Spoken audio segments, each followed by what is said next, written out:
Karibu sana to another Sanaa Sunday session. On this ninth day of April at 8:43, contrary to wiki iliyopita, leo tunaifanya on a Sunday. It's been a few weeks, maybe two, since tuifanya on a Sunday na hii time, which ni 8:43, way before 12 a.m. Maybe it's been 3 weeks because I think the week before wiki iliyopita or two, the week before wiki iliyopita ndio ilikuwa kuzungumzia show ya mbunge, and then wiki iliyopita ilikuwa capturing blankets, and I'm mentioning those two because they are the reason nilifanya hizo sessions time nilizifanya, which was literally on a Monday morning. Kufight capitalism in the best way that we know, in the best way that I can, playing my miniature role in dismantling capitalism and all its evils and the menace that imecause kwa society. So kwako kama umejoin any of those two sessions live, asante sana, na pia kama umeziona afterwards, asante bado, lakini it matters most kama umenijoin when nazifanya, when niko in the process of dismantling capitalism and its branch systems. When unajoin hizo sessions live, then it matters most because you're helping me do that. Karibu sana for another one. Shukran for being here. Like the video tafadhali, inasaidia the channel. As I mentioned here a couple of weeks back, kumekuwa na a growth that imekuwa amazing, na iwapo tunaendelea na kulike hizi videos na kuacha comment na kushare with your people, with whoever, inaendeleza hiyo growth, which ni appreciative of. So asante sana for being a part of this community, na ile engagement unanionyesha, ile support una give, nashukuru sana. So a recap before to get into today. One person is here, like the video, nitashukuru. Let me know pia that tuko hapa, jitambulishi kwa comment section. Tuliangazia boiler room, their 3-day event iliyoanza on Tuesday ikamalizika on Thursday. Nilienda 2 days, Tuesday na Thursday, the final day, which ilikuwa na a lot of conversation na discussion mtandaoni. Asante for liking the video, shukran sana. So if you want a recap of the entire event, usikie further perspectives, usikie kuhusu my experience, check out your video, utapata a scope of kile ili happen in those 2 days zile nili attend. Kama kawaida ni in depth because you know who this is. Then tukazungumzia Jackie Karuti's exhibition division before line after image, which iko currently ongoing at the Goethe Institute. Inaisha I believe on 26th. On 12th, which is this coming Wednesday, kuna the artist talk hapo kwa auditorium. So watch my video uone what the exhibition is about. Pia unaweza enda kwa page ya Gute, which is easier, but at least you made it this far into the video, so shukran. But most likely if you're here this far and perhaps the video ni an hour plus long or 2 hours, we tayari ni wa maana, you know how we get down and how we do it over here. So tayari, if you are that one person, you're that person, you already know kuhusu hiyo exhibition, so this is very useless and irrelevant. But anyway, unaweza ona ukurasa za Gute mtandaoni ujue more about the exhibition, na pia nasemanga just go and check out his exhibition uone what art is being showcased na zile ideas zile msanii ako concerned nazo. So the artist talk iko on Wednesday. Initially ilikuwa inafaa kuwa on 13th, which is the following day, on Thursday, lakini na presume walikuwa wanaangalia the protests and demonstrations wakaamua kuibadilisha kuleta Wednesday.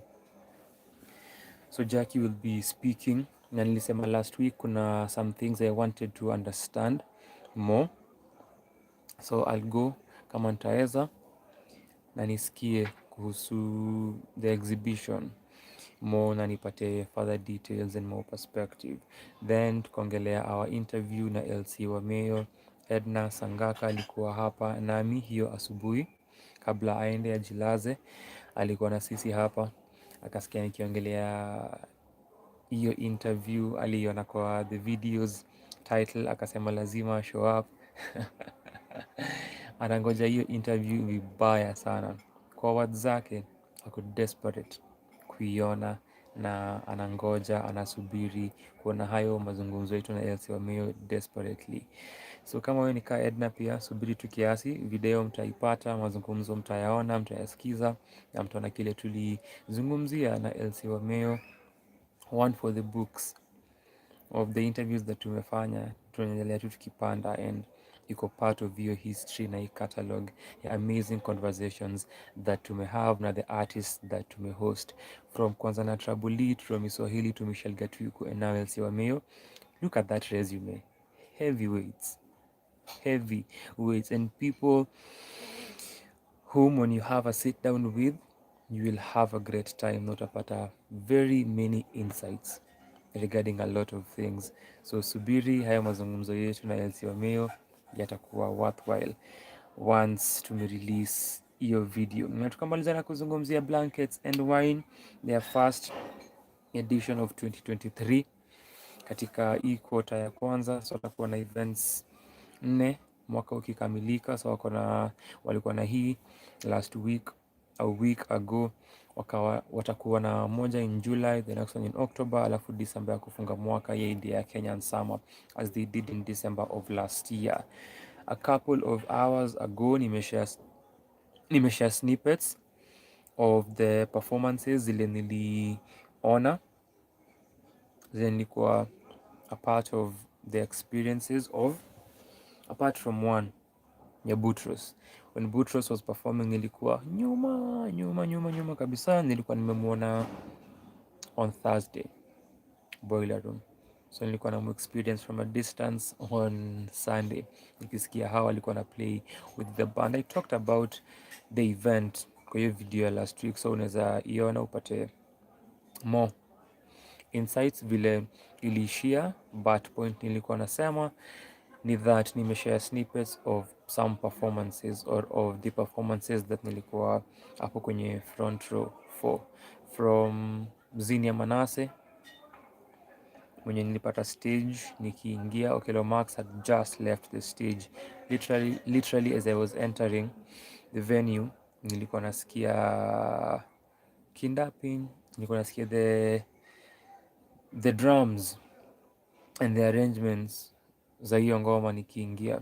So niliona Zinia, then Leswanyika, kisha Nviri, kisha Boutros alikuwa next, and Nyashinski. So utaona snippets za performances za Zinia, Leswanyika, Nviri na Nyashinski kwa my Instagram stories.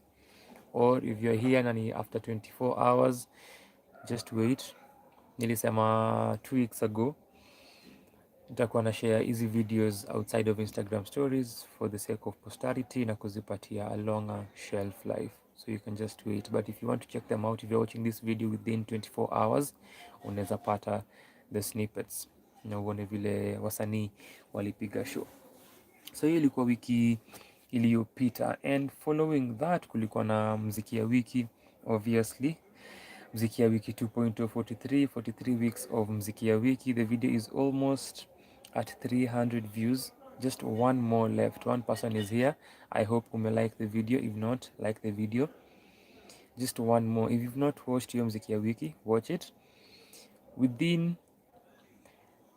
a day ilikuwa ime clock 100 plus views, so ilikuwa the first time that a mziki ya wiki video ina hit 100 views within 24 hours. That was surprising. And 300 views within 6 days.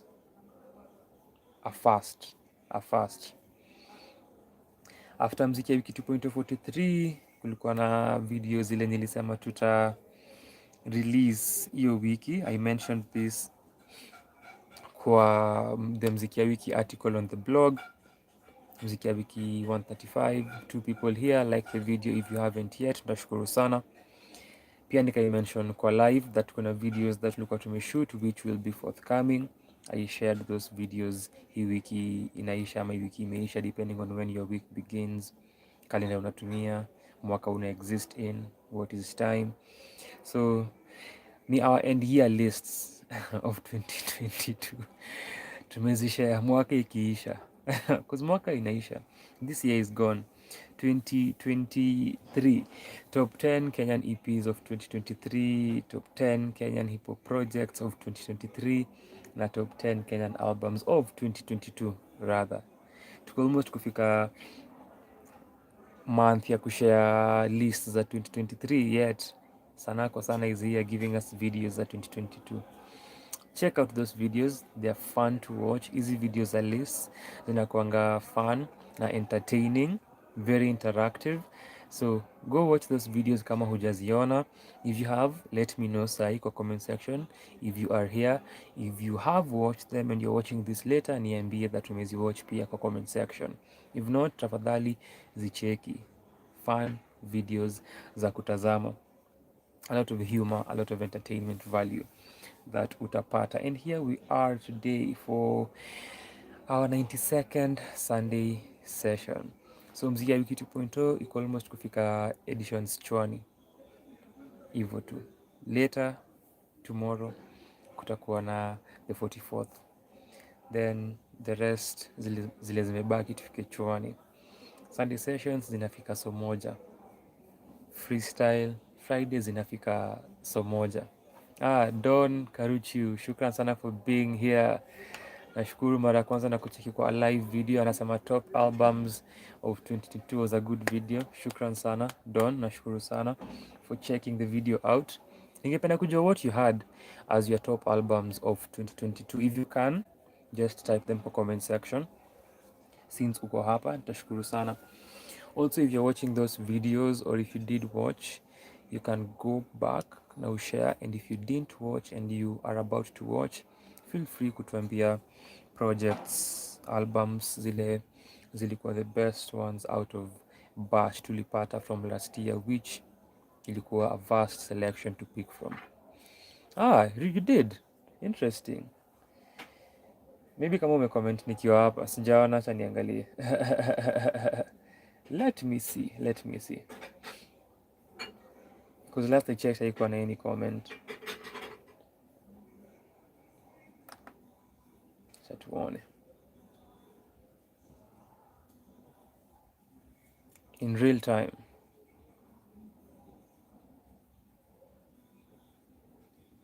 Also kama uko nasi hapa, tupatie like kwenye video.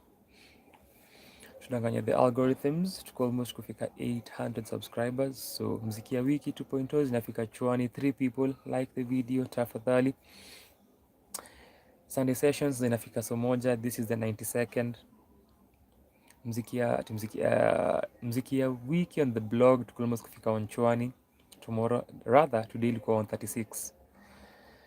Freestyle Friday zinafika. Thank you for liking the video. Thank you. Freestyle Friday tunafika so moja.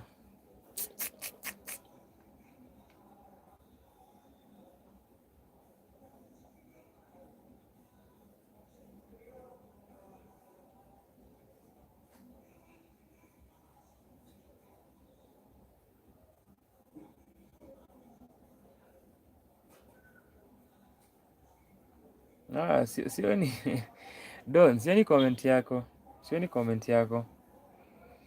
Hiyo video haina any comment.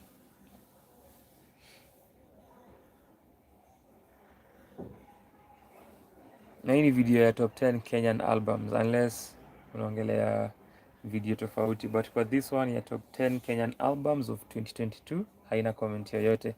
So you see, unaweza comment hapa, unaweza comment kwa the video itself vile tu uta feel, but shukran sana kwa kuwa hapa. The other people who are here, jitambulisheni, nitashukuru mbaya nijue that mpo area.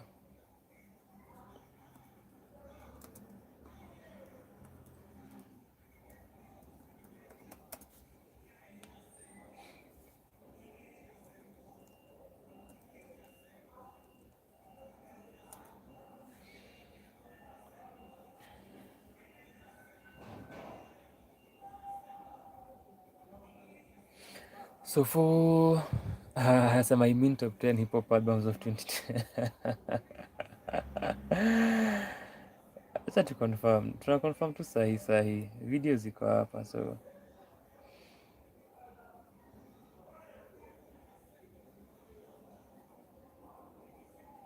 Naona iko na a comment here.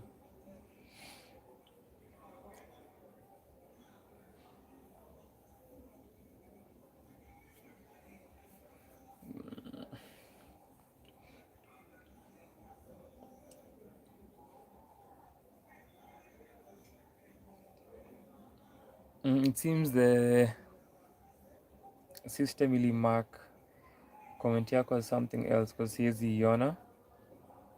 However, najua I could possibly get it from, acha nione kama icheki from another side naweza ipata.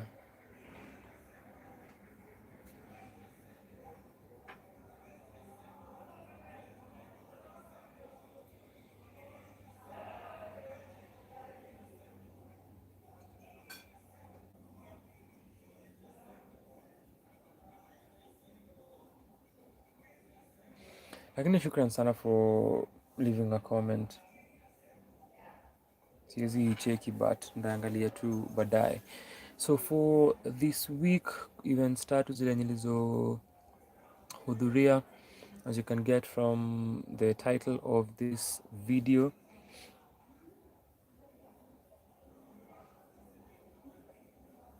also kuna another video that is forthcoming hii wiki will shoot as part of those other videos. It's an amazing one, trust me, it's an amazing video. It has to do na album covers, na EP covers, na artwork. Brilliant, trust me. So hii wiki inakuja, check out your video once imedrop. So kulikuwa na showcase ya Holla Sisters at the mall rooftop kwenye boiler room ilikuwa. Naona hiyo place imeanza kukua a space for events. Najua kumekuwa na a couple of events zile zimefanyika huko juu. Then basement, the other end of that building, the opposite of the rooftop kwa basement, kulikuwa na the mist kama kawaida inakuwa kila Ijumaa. So kulikuwa na events mbili running simultaneously kwa hiyo venue. The one at the rooftop ilikuwa imeanza earlier from 5 to 10 pm, ilikuwa the time ilikuwa stipulated for that event. However, ilianza late. The mist inaanzanga 9. So 9 the resident mwenye ni DJ Raf, maybe DJ Raf alikuwa ana play already. Monrea alimaliza after the featured act of the night mwenye alikuwa Hibotep, mwenye pia aliplay at Blankets, just so you know.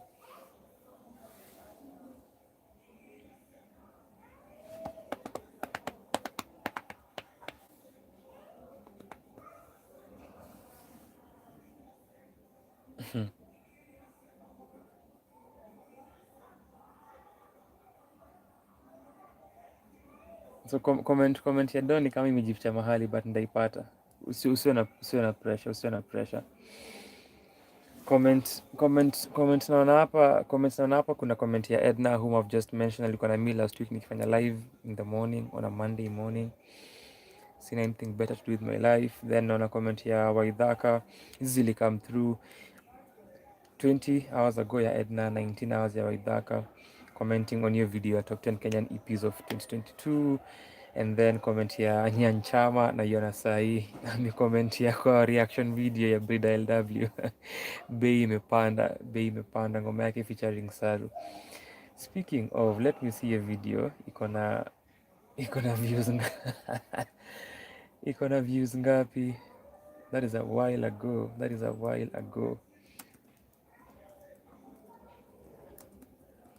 Napendanga kugo down memory lane kuangalia hizi video za kitambo and what they are as of now. So if you've watched your reaction video,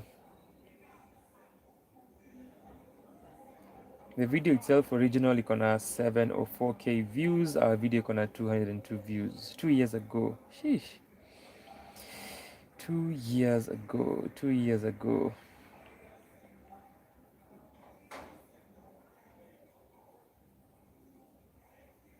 Bei imepanda. Hiyo time kwa description tumeandika road to 300 subscribers. Sasa tunaelekea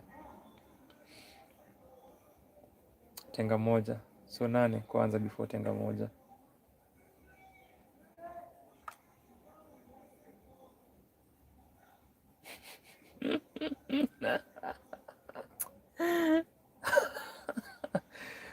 Ah.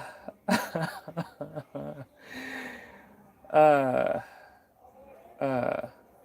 Kuna comment nimeona, enda hiyo video utajua kile nacheka. And even the way the person who responded to that comment responded, whoever they respond to the person. Anyway, so kulikuwa na hiyo showcase ya Holla Sisters. So kulikuwa na a workshop nilikuwa ongoing courtesy of Sound Sisters, which ni a collective na group kutoka Berlin. Walikuwa wanafunza women sound engineering. Thank you for liking the video. Kama uja like the video, like the video. Naona watu wanne hapa, so unaweza disia like yako pia. Walikuwa na train women sound engineering, so ilikuwa a short period, sijui kama ilikuwa even more than a month from kile nakumbuka wakitaja. So walipata diplomas at the end of that. So kwa the performance, kuna point before Polaris aende on stage, mwenye alikuwa the second last act before Valerie Muthoni, but by the time Valerie was on stage nilikuwa nishatoka. Wali introduce who they are as Sound Sisters na kile wanafanya as 4 of them, na pia kusema walipatia watu classes za sound engineering na wametimiza na wakapatiwa vyeti vyao during the show, na at the end of hizo classes za sound engineering zile alikuwa a part of, na alikuwa so many people. Nilikuwa nimesimama na lab dina, nakumbuka nikimwambia na enjoy kuona the growth in the creative scene ikija kwa such roles kama sound engineering na producers and the like, na kuona the number of non-male presenting and or non-male identifying persons, the numbers zinaendelea increase, and watching that is a beautiful thing. And I also remembered how last year on November 18th, during launch or listening session party ya Janice showcase on Friday, lineup yake ilikuwa na yeye, ilikuwa na Jumadi, ilikuwa na Nabalayo, ilikuwa na DJ Ivy. And as you can see from this format, from you show niyo format pia ile Sound Sisters na the Holla Sisters showcase walitumia. Wewe uko na your singers and musicians, and then uko na a DJ. So Janice ilikuwa the same. Janice pia ni DJ, but hiyo siku since alikuwa anakuja as mwenye hii project The Journey Continues, which ni self produced debut album yake that tumereview. Yeye alikuwa msanii, alikuwa na Nabalayo na Jumadi as supporting acts, na pia DJ Ivy mwenye alikuwa ana select the music through the transitions na interludes. Then after the show ilikuwa the same thing on Friday kwa intermissions, na niko certain pia after Valerie Muthoni ya perform ni yeye alimalizia, so that sort of format. But hiyo day during hiyo show na hiyo event which ilikuwa at Santuri huko tu kwa basement ya the mall, nili observe hiyo lineup na kuona hawa ni wasanii who are doing their thing na wako na their albums. Jumadi had just released debut album yake a week before that on 11th, Yonika, which also iko na trope ya Jani na trope ya Safari, same na Janice Iche. Navalayo amerelease a project called Mwizi, which is an EP na a UK producer NKC, I think ni UK, mwenye pia Janice amewak naye kwa an EP. And then Navalayo in 2020 alirelease debut album yake Changanya in October, kitu yenye aliproduce. So kuona wasanii wakijituma hivyo, na pia the month prior in October, sasa before November isho ya Janice, Navalayo alikuwa na listening session for project yake Ipo.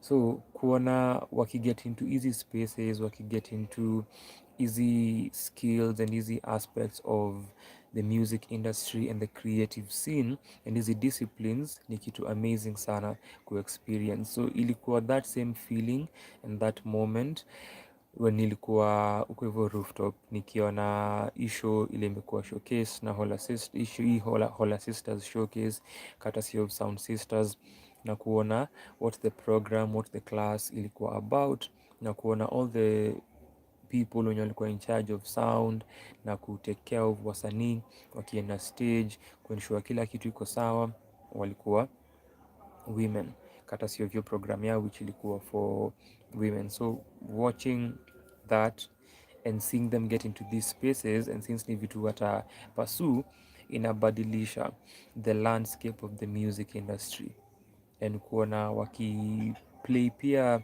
hizi roles that for most of the existence of the music scene zimekuwa for men. So in a few years, in 10 years, watakuwa ndio tunaona kwa hizi shows waki-engineer sound kwa different shows, kwa different platforms. Hopefully pia waweze kutransfer hizo skills to other people, na hiyo lineage iendelee, ndio the scene pia ipate hiyo growth na hiyo experience. So that was what was happening. The lineup, apart from Janice mwenye alikuwa the DJ of the evening, kulikuwa na Njerai mwenye nilipata stage which ilikuwa about 8 pm. Isho ilikuwa ianze 5 pm, but Njerai was the first person on stage. So kuna mtu mwenye aliniambia aliingia huko 7, bado setup ilikuwa inafanywa. So hapo upande wa time, that was horrible, because nilikuwa najua nikiingia, nilikuwa na assume Njerai was maybe mtukaa wa second last or just about there. Kumbe ni alikuwa naanza, cause ilikuwa 8, nilikuwa najiambia kuna 2 more hours show iishe, na pia najua wameweka time for Janice amalize kuplay. Kumbe ni alikuwa nafungua, cause set yake ilikuwa almost an hour long or even an hour long. So nilikuwa najiambia okay, maybe tunamaliza, but on asking kaambiwa ni alikuwa kwanza kwenye jukwaa. So kulikuwa na Njerai, kulikuwa na Wendy K, kulikuwa na Polaris, kulikuwa na Valerie Muthoni. That was the lineup. Niliweza kuona Njerai, Wendy K na part of Polaris's set, ngoma kadhaa kwa set yake. Then Polaris pia alikuwa featured kwa set ya Wendy K. Kuna ngoma wali play an exclusive and unreleased track that is a collaboration between the two. And then sikuweza kumaliza set ya Polaris na sikuona Valerie Muthoni. Then huko kwa basement kulikuwa na Hibotep, as I've stated, at the Mist, which is a joint that nimesema ukipata muda Ijumaa magizani, pitia tu hiyo chuo uone vile kunaenda, wasanii fascinating, na kusikiza the sounds that come out of that place. So approach ya the musicians on stage for the Holla Sisters showcase ilikuwa different, but mainly ukiangalia Polaris na Njerai na ukompare na ukontrast na Wendy K. So Njerai na Polaris walikuwa na a full band or band zile zilikuwa na more instrumentalists na more band members playing. From Njerai alikuwa yeye on acoustic, na alikuwa na 2 backup vocalists wenye aliplay na wao on Thursday because alikuwa the Alchemist, wera mboka inapigwa mbaya. Alikuwa na msee on keys, alikuwa na lead guitarist, alikuwa na bassist na alikuwa na drummer. I'm forgetting one more person, not sure, maybe not. Hiyo ilikuwa lineup yake. Wendy K on the other hand alikuwa peke yake as the vocalist, alikuwa na msee wa keys, alikuwa na drummer na alikuwa na mtu wa bass or lead. So ilikuwa a 4 piece. Polaris alikuja na raya nzima, alikuwa na percussion, alikuwa na drummer, alikuwa na bassist, alikuwa na lead na alikuwa na mtu wa keys, and then yeye on vocals. So hizo ndizo setups zile walitumia. And also, as I was telling someone, sometimes some sets, depending on the environment, the climate of the space, the mood, the atmosphere, depending pia on what an artist is intending to achieve, depending pia on how the artist usually sounds na what ngoma zake zinakuanga like, huwa ina determine na ina influence the setup of the band. And if an artist does not consider these previous factors that nimesema, the setup inaweza work against them, and if they do inaweza work for them. For example, ukiangalia pia Blankets, which I spoke about last week, the different acts on stage walikuwa na different band setups. Ukiangalia Zinia alikuwa na fewer people than what Nviri alikuwa nayo, than what Boutros alikuwa nayo, than what Shinski alikuwa nayo, and even Les Wanyika for instance. Na ukiangalia for Les Wanyika imekuwa huge band from the onset na from their nascent days, wakianza kuplay pamoja. Nyash, who was finishing, fuller band all across the stage. For Zinia, I think drama, keys, guitarist, haikukuwa more than 4 ukihesabu pia Zinia. I don't think sikuona Lisa, sikuona Okelo Max, sikuona Kinoti, but ya Kinoti alikuwa na full band. So depending on environment, vile nimesema, depending on mood na atmosphere, depending on the intention, depending on the music and how an artist sounds, how they deliver, what their songs are about, hizi ni factors zile hutie to set up. So zinaweza work for or against. So watching the performances and how zilikuwa zina play out, nilikuwa pia na observe vile wasanii wamechoose the instrumentalists to work with and the band. So kuna some songs zile perform. Most of the set ilikuwa from Unintentional, debut album yake iliyotoka last year, which tumereview. Check it out if you haven't yet. Then alikuwa na ngoma kaa Pressure na Tuthinawe, which are from ni singles zile alitoa outside of the album. Now Pressure is one of her biggest songs and an amazingly written song, na pia beautifully delivered, ina capture the essence of that song. Ngoma pia ka Anayefaa, which ilitoka as a single at the beginning of 2021. So but a majority ilikuwa from Unintentional, which nilisikia ndio pia aliperform from kwa show yake ya Thursday. And I don't think if you're having 2 shows back to back, what you can largely do ni kubadilisha tu arrangement ya the song, but I do think though sikuenda hiyo show that the sets hazikukuwa different and they were largely the same. Nika Boutros kwa Blankets, if you watched Boutros on Thursday at Boiler Room last week, the one at Blankets ni the same thing. Ni vile tofauti ilikuwa na perform at Blankets with a band, but the set and the songs mainly largely the same, apart from also the other 2 or so collabos. Tuspo hesabu Angela, which is an obvious one. Kuna kwanza 2 people wenye bring on stage for performance yake at Blankets, but mainly ilikuwa the same. So nilikuwa nasema kuna a song, sikumbuki ilikuwa ngoma gani haswa, ilikuwa Anayefaa, sio ilikuwa Anayefaa ama ilikuwa ngoma gani yenye ni more sentimental and more melancholic. So when walikuwa na play with the entire band, it didn't really deliver and express the essence of what the song is. But kuna on the flip side another song yenye pia ni still emotional and sentimental, but wali strip down in the way ali perform ili bring the best out of that song. So nasema sometimes hizo, even if you have that band, hizo setup, depending on how you approach that particular song which demands you to perform and deliver it differently, inaweza achieve the intention ya kuexpress hizo emotions za that particular song. Lakini ilikuwa great kuona Njerai on stage. I was trying to think kama nimeona Njerai ever live, siwezi kumbuka. I was thinking about the same regarding Wendy K. Nilikuwa najiambia Z, but for some reason kwa mind yangu kulikuwa na a counterpoint that was telling me I think you have seen Wendy K perform live, but siwezi kumbuka wapi. So for Njerai siwezi kumbuka at all. I have a feeling nimeona Njerai mahali live, but sijui wapi. K1,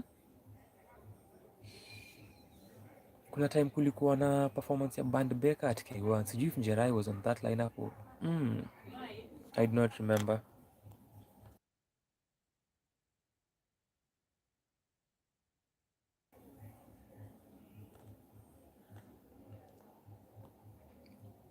Anyway, so there was that, na kusikia hizi mangoma kutoka album yake, kumwacha akiperform songs from Unintentional.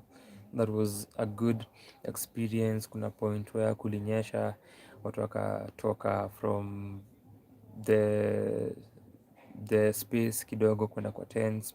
Kuna wachache waliobaki. I captured this kwa my stories. then akamaliza set yake, but kuona akiperform unintentional was something I wanted to see. Pia ningeza enda Thursday, I wanted to go na nimsikia akiperform, and then it so happened that alikuwa pia on jukwaa the following day, so nikamsikia na nikamwatch akiperform songs from the album. Wendy K pia kona an album. Kwa set yake alikuwa na, kulikuwa na ngoma mpya that nimetaja, kulikuwa na reggae song that alimaliza nayo, and set yake ilikuwa shorter than ya Njerai, ilikuwa shorter as I've said, comparing to Njerai again, ilikuwa more stripped down instrumentally na band members aliyotumia, and so watching that choice nilikuwa nahisi ilifit ile tone alikuwa na perform nayo, and the mood of those songs that I choose to play on that night zili match how stripped down the set was, na zili align vizuri sana. So because drama, so keys and a bassist or a lead guitarist or bassist zilim highlight as the center of this performance, and to the center on vocal delivery yake, vocal performance yake, more than the entire musicality of the entire band. And also for Njerai, the backup vocalists, sijui kama ilikuwa mics zao, which also pia the sound ilikuwa na challenges through the performances, so for them their mics were too low, and then based on zile instances zile walikuwa wana play their vocal role, sikuona why they were incorporated in the performance. Ile impact yenye BGVs huwa nayo, ile role how play kwa performances, I did not feel as if that was captured and that was executed. So sikuona essence yao kukuwa pale na Njerai as background vocalist. Sijui how ilikuwa on Thursday at the Alchemist, but for this one at the Rooftop, hivyo ndivyo nilihisi. So that is story ya sound. So for Polaris as well, mwenye alifollow Wendy K after performance fupi ya Wendy K, kabla hata aingie stage ama as alikuwa anaingia stage, mic yake ilikuwa na noma, and alikuwa anakuja after hii intermission ya Sound Sisters kupatia watu diploma zao. So that was one. Kwa we've had that break, then now as anaingia stage mic yake ilikuwa inakata kufanya, so that took some moments wakakumbadilishia mic, ilikuwa ime affect energy yake in those few moments where the mic ilikuwa ina mess up na ikuwa na sound, and then once the mic that alichukua ilikuwa ina work, ilikuwa too loud, the mic was too loud, so the levels hazikukuwa ziko meshed well na what the band ilikuwa ina play, so ilikuwa very very high, and based on all the vocalists on stage on that night, apart from Valerie whom I didn't see, but even nikiconsider Valerie because nimemsikia akiperform or watch, I think I've watched a performance or so, na nimesikia akiimba, najua range yake sika range ya Polaris, na nikisema range namaanisha in terms of volume ya voice. Out of all of them, Polaris ndio ako pale at the top in terms of volume ya voice, and so that then to the engineer inafaa kuwa moment of kuwa na mic technique ya Polaris, then kusikia how big her voice is, and then kuipunguza on the microphone, because haiwezi kuwa mic iko on its highest then Polaris akona this beautiful big voice, and then angalie mic technique yake, and then bado mwache ikisound hivyo. So that was something that I had to note, but ali come through with a cover, aki open, then aka get into songs zake, and Polaris wimba beautifully. Polaris sings beautifully. I think I mentioned this nikireview performance yake at Unplugged last year, where alikuwa featured na Fadhili na Fancy Fingers, that imekuwa great kumuona ako back into music na amekuwa active na akiperform once again since and moving from ile era yake ya Q. Sijui kama unajua Q, bali imekuwa amazing kumuona akiendelea kufanya kile anafanya and getting into these spaces where ana perform, anakuja na bands. So ukiangalia performance yake on that night at the rooftop ilikuwa different in terms of band members, na kile different from unplugged. Na plugged alikuwa na BGVs, alikuwa an integral part of the performance, na alikuwa na, was it a guitarist ama alikuwa on piano, na ilikuwa that simple really. So more instrumentalists, more band members and a bigger setup. The Mist sikuweza kukaa for a long time. I managed kusikia beats of Rough which nilisikia as an intermission after set ya Njerai. Nilipitia huko chini kasikia DJ Rough kidogo, then nikarudi huko juu, then as Polaris alikuwa ana perform after a couple of songs, nikashuka as I was leaving, nikasikiza set kiasi sana ya Hibotep. Managed to capture some elements of that. Nilimsikia pia kidogo during Blankets and Energetic selection, ile part kidogo nilisikia at the Mist. And if you see jina lake mahali, changamka wende umuone. Mi pia I will do the same, nipate ya full experience than kile nilipata on Friday night. Na mwende the Mist, uende the Mist usikie wasanii. Check out the Mist, check the Mist KE mtandaoni uone lineup wako nayo for this month, na huwa wanazi update kila mwezi whenever they are about to get into their sessions of the month. So battle rap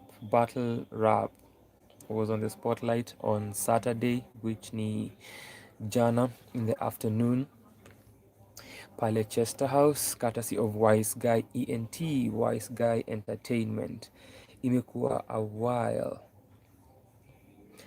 since nimekuwa a battle rap event.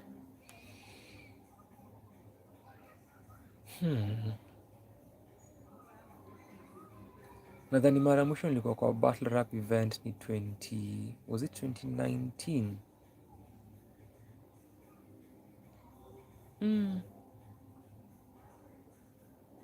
2019, naam. Cause 2018 mwisho. Niaje Jack, shukran sana kwa kujitambulisha man. Leo umekuja huku upatikanangi bana, huku upatikanangi. Leo ikawaje? Sijui kama umecheck hizo battles Jack, sijui kama umeziona. Na comment ya Jack ni typical battle rap stuff. Hey yo, I said hey yo.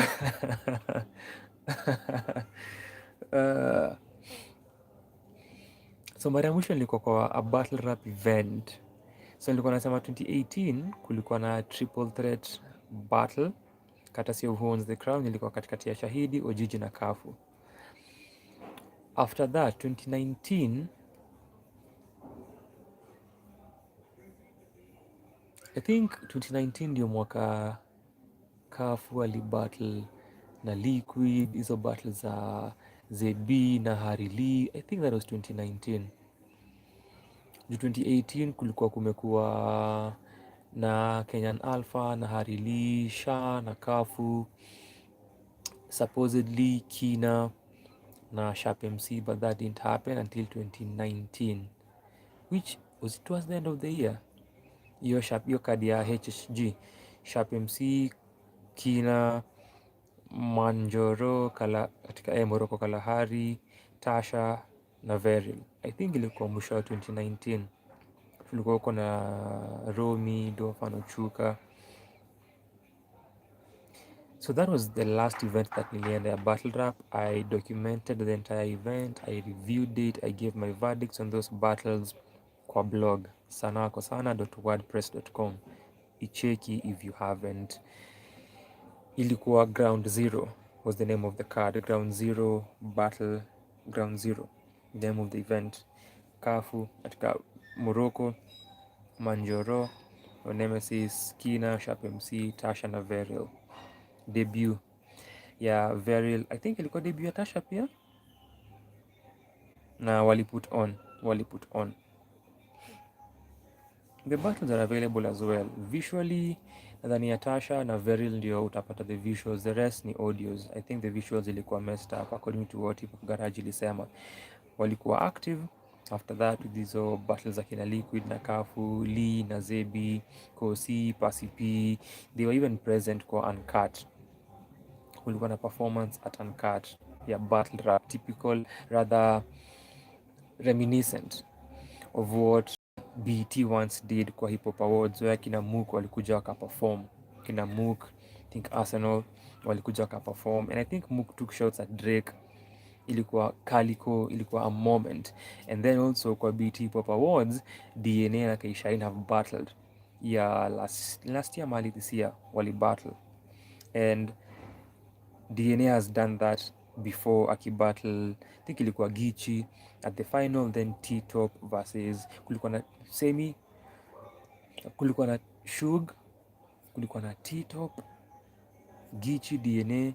I'm forgetting someone else. Jack, kama unajua nikumbushe. But hiyo style na picking that format from a BET Pop Awards platform na kuona pia battle rap on Uncut na stage Uncut. HG ilikuwa active at the time, then quarantine came through, COVID came through, kulikuwa na pandemic, wakaenda indoors, wakaput cards together. Kulikuwa na wasanii huwa performing kina Monski, kulikuwa na Groovy Joe, na hiyo kadi ya kwanza ilikuwa na Sha na Harili walikuwa the first one. Ya pili ilikuwa Kafu na Ujiji, na ilikuwa na Monski akiperform.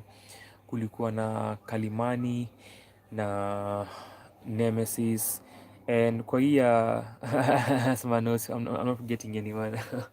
My memory at least inanisaidia. Kwa hiya Sha na Hali kulikuwa na Verdict. Kulikuwa na Verdict na Raps by Q, kulikuwa na Rhyme, kulikuwa na Verdict versus Ghost Flow mwenye alikuwa jana. Pia Chester House alifanya small performance, a freestyle inspired performance. And then kulikuwa na Rhyme Freak versus Raps by Q. Then kukawa na the other, actually I am lying na I am nadanganya, cause hizo zilikuwa kwa the same card ile ilikuwa na Nemesis na Kalimani, nimekumbuka. Cause hiyo ya Sha na Harili ilikuwa ya kwanza, they were testing, walikuwa na jaribu hiyo idea kuona vile itakuwa. So walikuwa na 5-minute rounds, ilikuwa one rounder. Sha alianza, then Harili akafuata. The video is available, and then DJ Deep wa HG alikuwa ana perform mwenye, pia alikuwa kwa lineup jana. Kulikuwa na a sort of a DJ battle kati yake na Kev the DJ during the event. Ilikuwa hizi elements zile walikuwa na put together za hip hop na kuzi underscore zote. So DJing outside of your battle, kulikuwa pia na DJ sets, amazing hip hop music. Imekuwa long since niko kwa such an environment. It's been long and I loved hearing the DJ sets, kusikia the songs zile walikuwa wanacheza. I was having a conversation na Monaja where we were talking about hip hop and different hip hop songs and delving into them, and most of those songs, or rather a number of them that we discussed, ilikuwa zinaplayiwa kuongelea kuhusu punchlines, kwa punchline kibao and what the punchlines were or lack thereof, verse ya kimya, kuuliza how was kimya being received during those 2000s, how the experience was then. So a lot of conversations, Renegade na Ether, easy Renegade na Takeover, Ether, just a lot of hip hop conversations and writing also. So and hizi songs that tulikuwa tumezungumzia ziliplayiwa amongst other great hip hop songs. So element ya DJing ilikuwa element ya dancing, ilikuwa the first person mwenye alianza performance, alikuwa dancer. Brandon Muchui, I think is the name, or Michui. Kukawa na a beatboxer mwenye aliperform after hiyo performance ya kwanza, and then kulikuwa na battle rap. So ali represent hizi elements za hip hop. So that was the sort of outline ile walikuwa nayo for the show. So nilikuwa nasema Sha Harili ilifungua quarantine battles za hip hop garage, tukaenda Kafu na Ujiji na performances pia za wasanii wenye nimetaja. Groovy Joe alikuwa kwa hiyo ya Nemesis, which was the fourth one and the last one.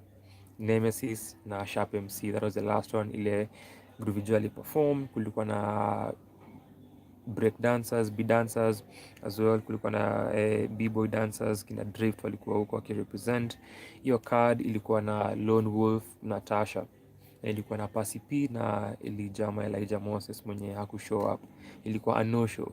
Ali QP clean paper, ali QP ama kitchen clean ali QP that battle then Pasi pia akafanya bars kadhaa za round yake ya kwanza. I talked about it, I reviewed it. Ni part of those first videos on this channel in 2020.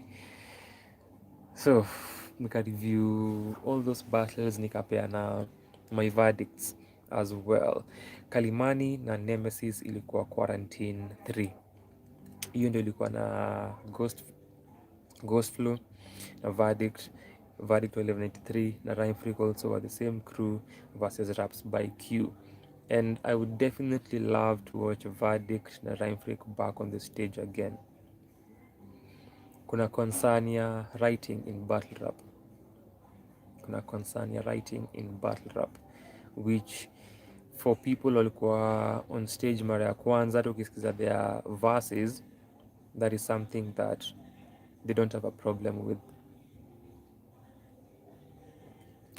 So after hizo quarantine battles, HHG kaenda chini ya maji. It's 2020 anyway, kulikuwa na pandemic, people were figuring stuff out, kulikuwa na a lot that was happening, so understandably. But we shall get to the bottom of this when I ask those people questions. Muli wa HHG alikuwa kamuliza but get tu kuwauliza ile time when they'll be coming back, we could have an interview with them to understand what was happening as we get into that card or that event that watakuwa wanafanya at the time, to get more insights kutoka the team itself yenye pia Shahidi ni a part of, Kalimani ni a part of, na tusikie hizi stories za vile kulienda. So there has been that 254 Battle Rap League ni another league that imeka some battles. Ni hao walikuwa na Shahidi na Kafu, ni hao initially ilikuwa wafanye Sharp MC na Kina, ni hao walifanya Harili na Kenyan Alpha, debut ya Kenyan Alpha to this style of battle rap. Before that ni hao walikuwa wameparticipate kwa ile battle rap event ya Tuborg. They had come through, that was in 2018 or 17. And shukran sana Wambo for being here. I hope you've liked the video. Siko na joke hapa hata. So they've done. Niao pia walikuwa na Shahidi versus Ujiji in 2017. Walikuwa na Kafu na Steen the Chronic. Kulikuwa na another battle on that card. Ilikuwa hizo mbili, Kafu na Steen, Shahidi na Ujiji. Kulikuwa na performances as well as part of their lineup. Kulikuwa na Cypher, Kina, Trabuli, Selasi. Hiyo Cypher iko available, unaweza ipata literally mtandaoni ukiitafuta. So that's 254 battle rap league, but au pia umestall in terms of activity is a battle. So Wiseguy ENT imekuwa active kwa the scene for the past year or so or two.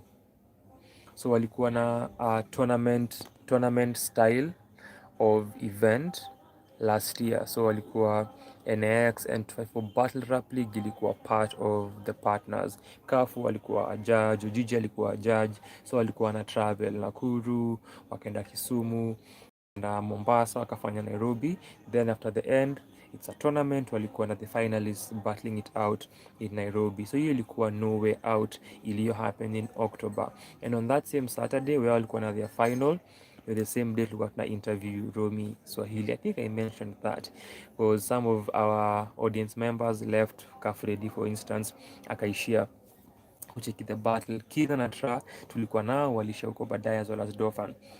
So kulikuwa na hiyo event. Before that kulikuwa na in the beginning kulikuwa na Redemption was it in the beginning or Redemption? Walikuwa also na another tournament style event, so wamekuwa active and hiyo pia ilikuwa the same format but walifanya only in Nairobi. So kulikuwa na different battlers, kina Tricks, kina Zebi, kina Tasha participating, na wakawa na an event eventually. Also Hip Hop Garage did their recent one, their last one ilikuwa in fact Kalimanyi na Shahidi. Kalimanyi na Shah had a battle where Kalimani put out a very very very horrible performance. Hakuwa kwa A game yake at all. Shahidi did his thing, took advantage. By round 3 alikuwa tu ana freestyle same to what alifanya akibattle Kafu and Kafu alichoke. So Kalimani barely prepared. Shahidi easily took that battle. That was the last HHG battle in fact. So for them with Wiseguy, for Wiseguy, hiyo tournament walikuwa nayo, eventually final ilikuwa cause Tasha also, I was even remembering nikimention Kalimani na Sha walikuwa HHG, I believe ilikuwa HHG, walikuwa na Tasha na Pasi P, they also had that battle.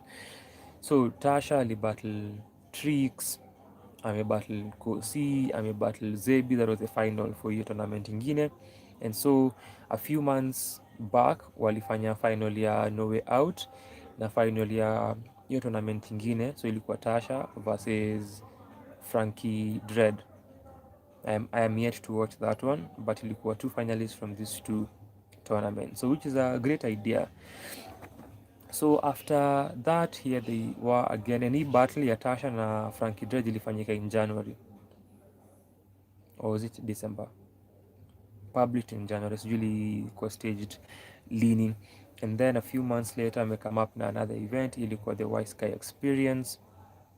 Kulikuwa na Kuaru versus Tangale as the first battle, kulikuwa na Majuo versus Pasipi as the second battle, kulikuwa na Kafu versus Tasha as the third battle. And Wamboi anasema from the video you posted, Pasipi alikunywa juice. So Pasipi alikuwa na battle alikuwa na battle Majuo, hiyo ilikuwa battle ya pili of the night. Imekuwa pia muda since nione Pasipi. I think hiyo battle yake na kuna msee mwenye niliwatch Pasipi akibattle kwa one of those Wiseguy ENT battles, ilikuwa my last battle kumcheki, and I think pia his last one. Tasha alikuwa stage recently, and ukiangalia resume yake amekuwa akibattle frequently from time ali step on stage late 2019 akibattle Veril who's not stepped on stage ever again. Tasha amekuwa really active, hata ukicompare na the other battlers generally amekuwa very very active. So from battling kina Pasi, Tricks, Kosi, Zebi, akona resume fiti sana. Sai Cafu Da Truth kwa resume yake, Frank, so amekuwa active na amejieka the forefront na amechangamka na akona a resume. And then pia our scene ni so small, so if tungekuwa na active battles constantly, by now Tasha ingekuwa namaliza the battlers wenye wana exist na wenye wako active pia in the scene, or tukimpatia hii mwaka na kuna hii active nature of the scene, this year angekuwa na battle Nemesis for example, or even kina Verdict, kina Rhyme Free, kina Ghost Flow. Ingekuwa mwaka inaisha anafikiria ama the names that are being thrown ni kina Sharp MC, kina Shahidi, kina Ujiji, which can be great battles. Kuna hizi intergender battles kama kings versus queens, or generally intergender battles, kuona how people approach their opponents. That can be quite something. So battle ya kwanza, it was an okay battle. It had its moments. Something that kwanza nita note regarding the entire event, apart from the last one, because for, and even the second last, though pia Majuo amekuwa na battles kwa Wiseguy, the Wiseguy platform, but nikiremove Tasha, Cafu na Pasipi, because they've had more battles and they've been quite different stages more than the rest. For Kwaro, Tangale na Majuo, in as much as they are rookies na wanaanza, wakona knowledge na know-how kuhusu battle rap. So kuna some things that you could see from them, na ungeona kuna an understanding of what the current climate and the current format ya battle rap is, something that has been lacking when you've gone for previous battle raps na unaona rookies wakiwa on stage. So rookies are the battle rap term, or newbies and people who are starting. I did not go for hiyo final ilifanyika in October that I've talked about, that occurred on the same day tulikuwa na interview Romy, but I hear those battles were horrible. Nasikia hizo battles ilikuwa mbovu sana. I think they are online. I am yet to watch them. So pia sijakuwa nikiwatch battles huku because their story ya quality ni very wanting. So kuona Kwaro, kuona Tangale na kuona Majuo, unaweza tell kuna an understanding of vile the scene iko na kile inafanyika kwa the current world of battle rap, and na applaud Wiseguy for their consistency ile wako nayo, and I hope wanaweza endelea kufanya kile wanafanya. They are the only league at the moment putting on battles, and so if you want to participate, the name ni Wiseguy Entertainment, watafute on YouTube. On YouTube ni Wiseguy ENT. Unaweza wapata Facebook na Instagram as well, na utaona kile ina happen. Changamka, the more the merrier. It's a learning process, you're getting into battle rap, but the scene needs to be active. Battle rap sahi, as we were discussing with Kenya na Monanja, ina exist as an entity on its own na ina flourish vibaya sana internationally. Inaweza happen if that consistency inaendelea, if more battlers come to the scene, put themselves out there kwenye stage na walan na waperform, but hiyo consistency yao inanibamba kuona kile wanafanya with these tournaments, kwenda different places, kutafuta watu, kuput together shows na events, kutafuta battle MCs, kufanya face offs. Even for this one it had a face off. I didn't watch any of them. Niliona tu ya Tasha akiongelea Waikafu wa kushow up, akaenda up amekulwa kwa battle but seeing that wanafanya all of these activities ni fiti, ni part of progress, na if they keep at it watasaidia na watai maintain, na the scene itakuwa na chance na potential ya kugrow. So kwa Ro, hata ukimsikia akirap na ukisikia vile anaandika akireference kina Loaded Lux, kina Madamuk, kina Shikluch na The Locks, and the way anaandika his multis, alikuwa na a lot of multisyllabic raps, a lot of them through his verses. Unaweza tell ni listener wa rap na hip hop, na ni mtu mfano wa battle rap, anajua how it goes. So kuna hiyo in terms of ya kukuwa aware of the scene, and even a lot of hip hop references na stylistic devices zake, the way anaandika ina stem from understanding yake ya battle rap. Tangale naye pia halikuwa na get kwa sura ya kuwa raw, kukuwa aggressive, pia kukuwa na gun bars kupull out a stick kwa raw pia alikuwa na knife bars. Hizi ni influences za international battle rap. So hizo aspects from Tangale unajua where they're coming from na understanding yake ya battle rap. Ukisikiza Majuo na hawa alikuwa na hit bar zake in terms of the number of words anatumia ku complete one bar, na alikuwa na this regular pattern of writing bar after bar after bar, then kujaribu kukuwa na wordplay. Alikuwa really wordplay based a lot. For instance, akisema last time kile nilikosa ilikuwa delivery, but this time niko na mafans online wanangoja home delivery, so ilikuwa wordplay based a lot. And pia ki direct verse yake, or rather akiangalia opponent wake pasipi directly.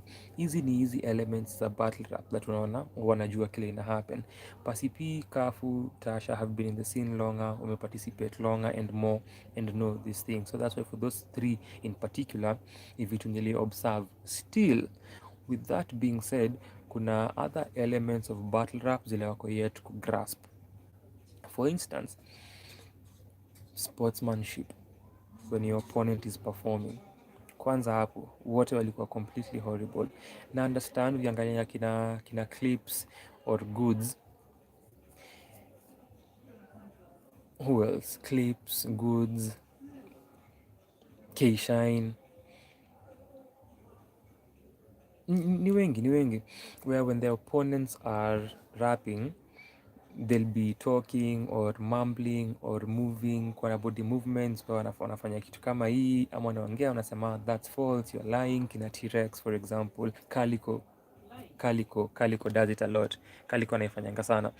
So kuangalia hizo behaviors, hizo tendencies, hizo tendencies from them, ni ulikuwa unaona kwa Ro, ulikuwa unaona kwa Tangale na kwa Majuo.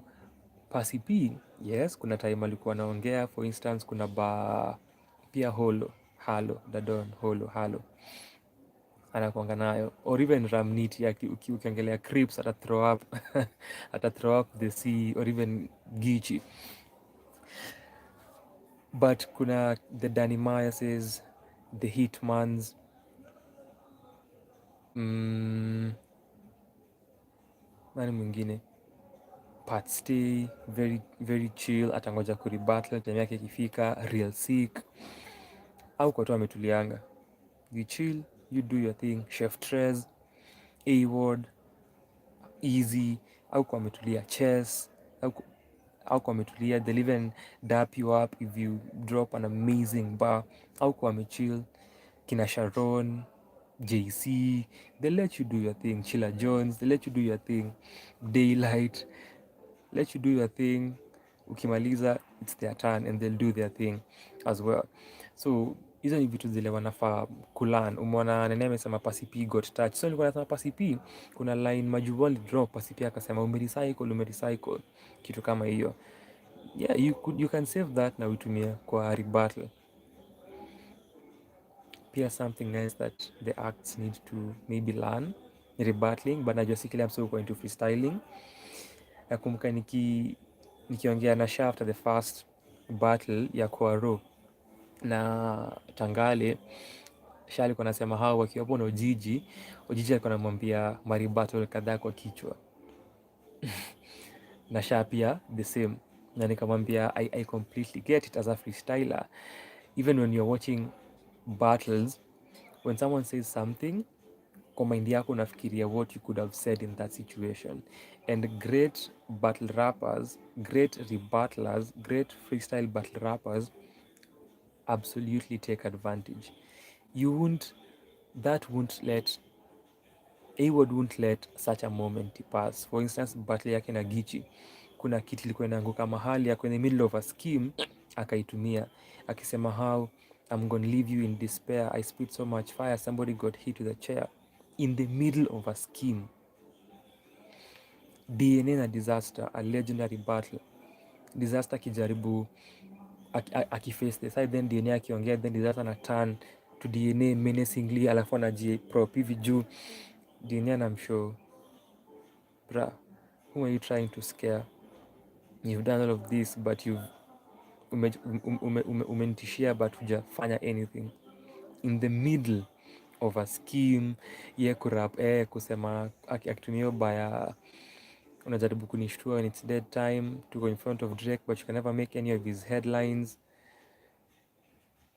Disaster pia karibattle scheme ya DNA kuhusu Disaster kugo over time, kujita Prince of Persia, vitu kama hizo. A-Ward, Sharon, Holo, Charlie Clips, Chef Trez, three of them thanks, mwenyewe ni people, Thesaurus, Ilmark, hawa ni watu wenye rebuttals on deck, on deck. And if something happens as they're rapping, Kapatstein at Rock, they will use that kwa their rhyme. Hawa ni masters of the craft and freestyling. So hizo ni vitu that if I'd love to watch people do, and the sort of vets here, and vets with the older generation, so Shahidi or Gigi, Kafu, and then vets in terms of, we can call them vets based on the number of times they've done this. So Kapasipi, not a vet definitely, but amekuwa stage more, ni kitu pia ye ufanya. Alitumia line ya Jordans akiongelea viatu za majuhu juu kama hiyo, akaanza pia kujaribu kuribattle yenye rebuttal zake hazikuangi precise haja find out way ya kuset up na kupunchline bado, so ni kitu ako yet kulearn kuset up na kupunch, ndio the rebuttal ihit. Msee A-Ward ukuwa na msee fanya an 8 bar rebuttal ka battle yake against Ramniti alifanya an 8 bar and anatai vitu ka tatu at once and they are layered, very very very layered. Ni insane ku experience and ni fascinating sana. Ako level ingine ya rebuttals that is wild, very very wild. So kina Sha, Kafu na Ujiji, they definitely rebuttal. Kafu alianza second round yake na rebuttal against something Tasha had said.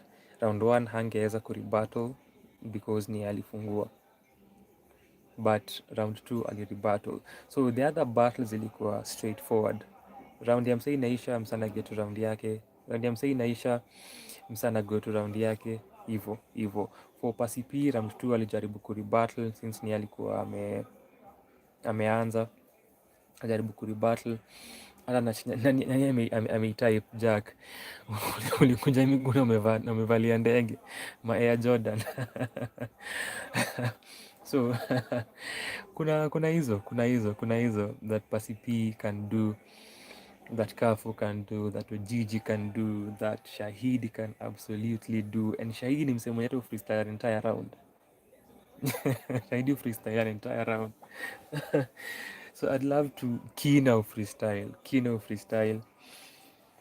I'd love to watch more people get into their freestyling bag. So Kwaro na Tangale straight to their rounds. Kwaro ndiye alianza vasi yake ya kwanza na vasi yake ya mwisho, very homophobic, anti-gay lines. I didn't care about them.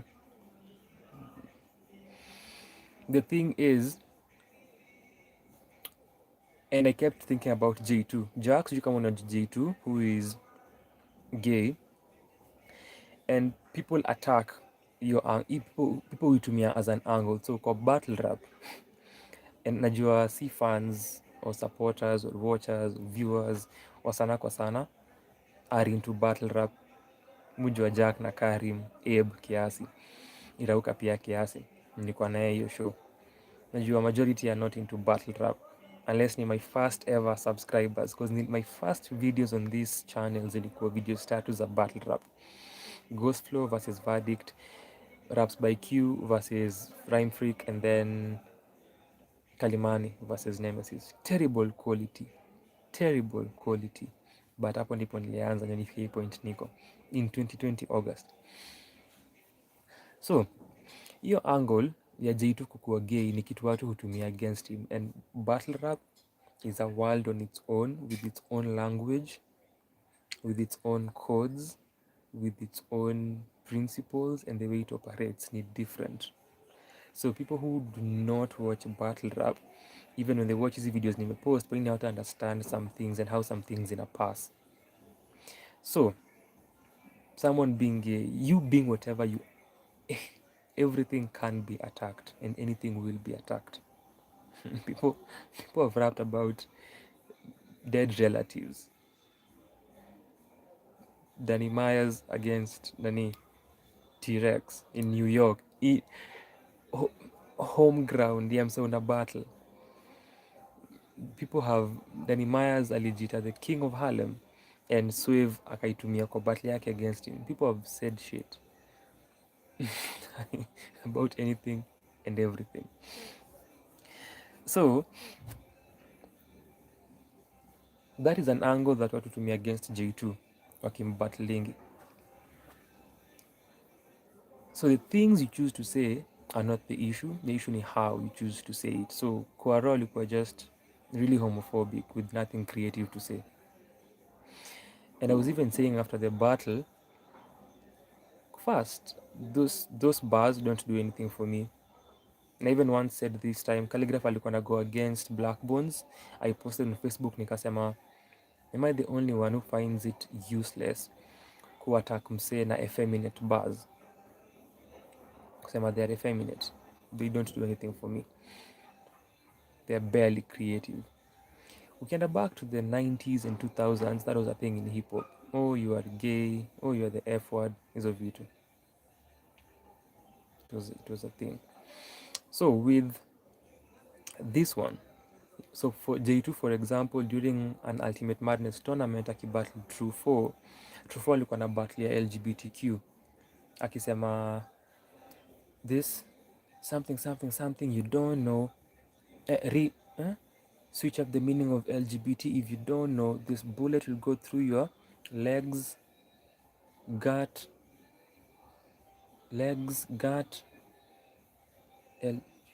BL2, legs, gut, something, legs, gut, back, and your torso.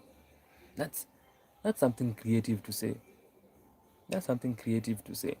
If you're using someone kukua gay or something, yeah, kumwattack kwa a battle. And when people even go against J2 and they bring that up, they say ati I am against you being gay, inisawa. So they just find ways of maybe making it funny or saying a joke about it or something. Hiyo mse ilikuwa tu straight up homophobia, na anajua pia ako amongst a crowd that will agree na kile anasema. So ni just straight up homophobia. And then ilikuwa pia anasema for people who are homophobes, inakuanga fascinating kuona how fixated they are on this thing that they so much hate. Because kwa round 1 aliongelea for a number of bars, round 3 for a number of bars. That was literally kama the entire round. Why are you so fixated? Why are you so fixated?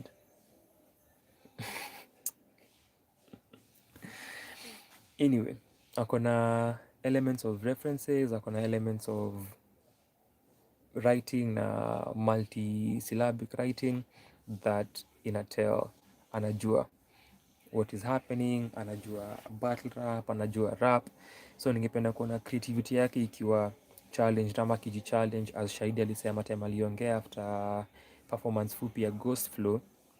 Aliambia wasanii wa go deeper, wasicheze tu kwa surface, wa go all the way na wa explore na waji challenge. So I'd love to watch Kwaro battle someone else where he won't have to bring those bars alileta for 2 rounds. Round 2 hakuwa na anything. Tangale on the other hand alikuwa na moments akidis Kwaro kuhusu kukua 35 na akona ngoma moja kukua 35 msawa Dandora, na hilo stage yake ya kwanza tunamuona vitu kaa hizo kuongelea and then again pia something else that inakuonesha huyu ni mtu anajua battle rap na ni watu wako aware hii idea ya comparison. So alikuwa na compare Oyole na Dandora. That is something that battle rappers do all the time. Have you ever done such and such? Have you ever done such and such? Nika mainly idea ya Shug ya what's your life like. while you were doing this and this, I was doing this. Or hey, mekaya saf, your mother was at basketball games, fresh cardboard colors, fresh signs. My mother was at the prison. If you want to speak to the inmate, press 9. Vitu kaa hizo comparisons Gichi ifanya all the time, vile amezika dead homies wake, vile amemada wasi Danny Myers ameifanya. People do this a lot. It's a thing. Tito una compare Arsenal, una compare your hardships against smoother life ya msee. So Tangali alitumia hiyo idea kwa verse 3 akikompea Oyole na Dandora, vile wase wanaibia watu Total masimu, wana pickpocket, lakini Oyole wanateka mampesa na mabank na Equity. And then pia alikuwa na schemes alikuwa na scheme ya Maovete Kiswahili, Dandora LOVE, ilikuwa verse 2 akisema atambui Dandora. So the challenge ni he wasn't rapping, yani alikuwa anaongea, hakuwa ana rap. So mine ilikuwa an okay battle, ulikuwa na aspects from each opponent that zilikuwa the highlights for Kwaro kuandika the multis, and alikuwa na rap. Huyu alikuwa na approach na attack but hakukuwa na rap. So ni that kind of battle. Pia alikuwa na humor. Tangali alikuwa na humor, alikuwa na jokes. I really wish, so my end ilikuwa na feel 2-1 upande wa Tangale, but really wish angerap. Good thing none of them choked. We had a choke in the third battle, round 2 from Tasha. Hapo ndio tulikuwa na a choke. Also again, understanding battle rap, our scene is very niche ya battle rap, si kila mtu ata understand.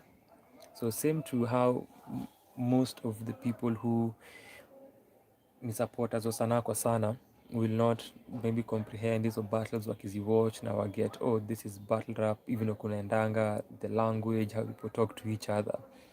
In the same way, people outside of battle rap won't understand your round 2 ya Tangale akidis Dandora.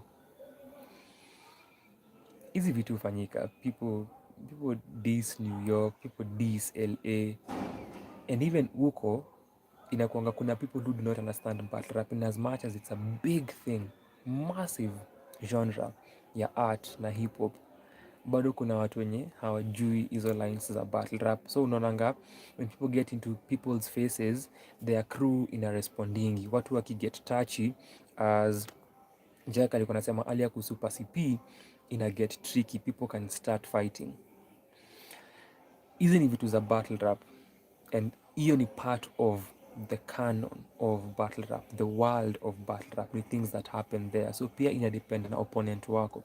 Kuna some opponents you can touch them, you can push them, they are okay with it. Some people are not. Hapo ndio ni feel pasi pia cross the line with majuo. Sikitu, if you've discussed with someone, because sometimes kwa face off unaonanga wasanii wakiuliza, can I push you, can I touch you, can I shove you, people say yes, do whatever you want to do. As long as me pia ndafanya the same, or you do whatever it is you want to do. Shugu pocket check watu, Esaminu shoulder bump watu, right? Shugu pia dunk on people, vitu kaa hizo. However, if si kitu umeuliza opponent wako, because you can push someone. Tangali alikuwa anaweka mkono yake kwa shoulder ya Kwaro and the like, alikuwa na get kwa space yake, Kwaro alikuwa ametulia, hakuwa na neno. But kutoa msee kofia, nika utoe twerk hood yake. Jack unajua kile nasema, nika utoe twerk hood yake. Hiyo ni vita. And you won't even do that. Vitu kama hizo. So ingekuwa kumshove kidogo understandably, but kile alifanya unless ungeongea naye umwambie utamind nikifanya kitu fulani, akisema nitamind, naachana nayo. So because pia si ati ilikuwa ili add to anything really, ama ilikuwa part of a scheme or something, didn't really then akajaribu kutumia a freestyle akiongelea Chicago Bulls na bullshit in the middle of rhyme yake, something that Percy P can do na ni a new school art. So hiyo ni poa kuona kona hiyo ability ya kuweza ku freestyle, but akitap more into it, I streamline, inaweza kuwa better, I get more tactical na itakuwa more precise. And hiyo battle yao Majuo vile nilisema alikuwa ana stick within regular structure ya bar ta ta ta ta, bar inaisha ta ta ta ta, bar inaisha ta ta ta ta, bar inaisha. Alikuwa na hiyo structure streamlined. Percy P bar zake haandikangi hivyo, zokuwa lengthy, zokuwa fupi, some of them don't even rhyme, something that nilikuwa na feel pena come from practicing. Siku feel ali practice na aka lock in round zake completely, and so umsikia sana akisema buda buda, bro. So ni hiyo lack of kutighten your rounds na kutighten kile umeandika, where kuna a seamless flow. I didn't get that from Percy P, na sidhani ati ali practice na karihas na akalock the rounds in that manner. Majua alikuwa locked in all the way, bar after bar alikuwa locked in. Kile nilikuwa na feel kuhusu verses zake, alikuwa na a lot of generic bars, generic battle rap rhymes. Percy P on the other hand alikuwa na moments za kukua specific with kuflip the name Majuo na concept ya Majuo, kuongelea previous battle yake, which Majuo pia mwenyewe alijiongelea akisema how last time alikosa delivery. I mentioned that earlier. So that was what the battle was from these two. And then again on sportsmanship, hiyo aspect ya kuongea between rounds. No, I think he said nikuongelesha unafaa kutoa kofia ntairiwatch hiyo sportsmanship na kuacha opponent wako afanye kile atafanya na perform vile ataperform, and then take your time also with your verses na urespond. So when they are performing, let them perform. So Majuo pia alilack, so kuna time Percy pia alikuwa anasema acha nikusaidie kuni battle, if ingekuwa kwa row angesimama kwenye alikuwa amesimama na ache Percy pia perform, yeye ana perform, but unaona Majuo anakuja saidia Percy P, ana move, ama Percy pia akiperform anasema uko chini, anafanya acha tu perform, acha perform. DNA pia kuwa amazing at letting the opponent do their thing, kwanga ametulia. So kuna hao wasanii wenye wanailearn, and hizo optics pia hu matter when someone is watching the battle. Those optics matter a lot. So kuna watu who know how to do that, and kuna people who do not know how to do that, and how zina play a role in how people view the battle and what we are seeing as the outcome as it is captured on camera. So ni vitu zile watu wanafaa kulearn kufanya that they are yet to learn how to do, but ni process, as I've said, ni process. So you watch the tapes and you practice again and you learn and you teach yourself and you refine and you refine and you refine, and pia watch a lot of battle rap, because the writing that is currently in battle rap iko at a whole nother level. Watu wametranscend kitu ingine katika uandishi, iko at a whole nother yo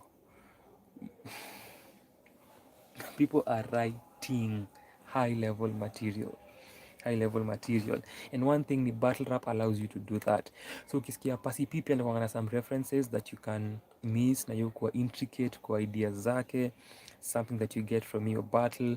Cafu is another intricate, layered, multisyllabic writer. So hiyo ni kitu. So for Cafu kuna moments where the delivery haikuangi as precise, so where kumaliza not where kumaliza the bar, but how kumaliza the bar, how ku enunciate those last syllables. Kuna sometimes where utapata ni the third bar ndio amepunch, and then ana accelerate delivery kwa the final bar, which is the fourth bar, but by the time ana get there, because the third bar is the punchline, watu wanacheka, and so ya mwisho hawataisikia completely, and delivery yake ni sort of set ime run out of gas, but something along those lines. It happens sometimes pia na twerk.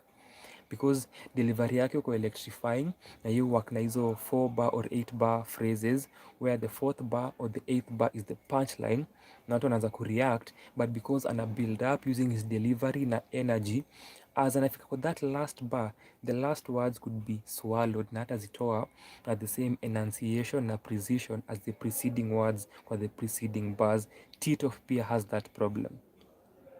Eish, I agree with Don. Amesema najua hip hop we. ina feel ka lecture. Stylistics, performance, techniques. So hizo ni vitu that una notice. Alafu Kafu kwa na multis kibao. So enunciation yake ibaki tu kiasi hivi ikue perfection level. So nilikuwa naongelea hiyo, ndio ni mention pia Kwaro the same thing. Akona hizo multis, but the way ana enunciate the words, akikaribia kumaliza bars zake hamalizi the enunciation of the last bar, then anaenda to the other bar, so haupati kile alikuwa ana go for na ile precision na exactness kwa delivery, something that I've always appreciated kwa Caliber Shahidi. Delivery ya Shahidi ukuwa so on point where unasikia kila syllable, kila word.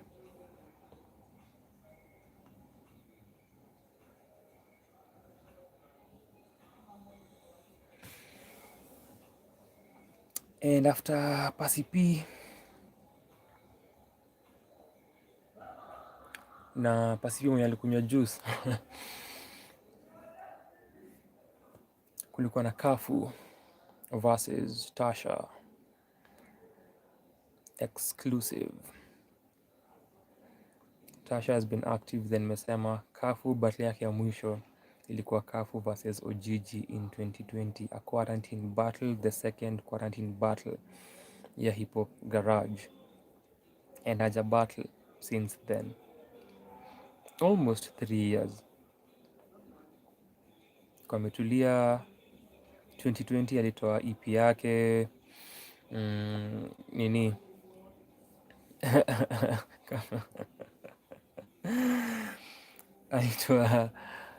inaitwa nini, Mambo Kavu EP yake, na Mambo Makes Music. Amekuwa kwa Cyphers. A few months back ametoa an EP as Unit 1678. So amekuwa akifanya stuff yake, but largely hajakuwa into the battle scene, though watu wake amekuwa akiperform ZB na Kosi. But Kafu has been in the scene as a judge, as I've said, kwa hizi tournaments za Wiseguy, but si as a performer, so since Ojiji. And then ametoka retirement yake, alitoanga a note and a letter to battle rap and to hip hop after amwe ku hang the mic ikija kwa battling on Facebook in 2020. I think I once read it here or where, somewhere. I think I talked about it kwa my review of your event. And so Kafu versus Tasha. Tasha wins the coin toss, Kafu starts. Haja gani ya coin toss if the great is back? This. Nasema mimi si gentleman because sijaacha ladies first, lay this verse, nini, alikuwa multis. Kafu kuwa na references, alikuwa na scheme ya Futa, alikuwa na scheme ya Manu. Jack amecheki the battle, I'm sure anajua kile anasema. Alikuwa na scheme ya series called Queens that I haven't watched, but aliongelea after show tukihave a convo mie na Irauka. Alikuwa na scheme ya movie ya Godfather, Sopranos. Alikuwa na schemes kibao sana, na yuko na that elite level writing, references nyingi, wordplay. Alikuwa na baa kuhusu Mandi, alikuwa na baa ya wakardinali, alikuwa na scheme ya wakardinali, alikuwa na scheme So Alive, Kasage na Ohanga, King Kaka na Owiti, alikuwa na hizo bars nyingi sana. And Tasha is another act mwenye hukuwa na a harsh, a powerful na an exact delivery. Napendanga vile yeye enunciate words zake, utasikia kila kitu.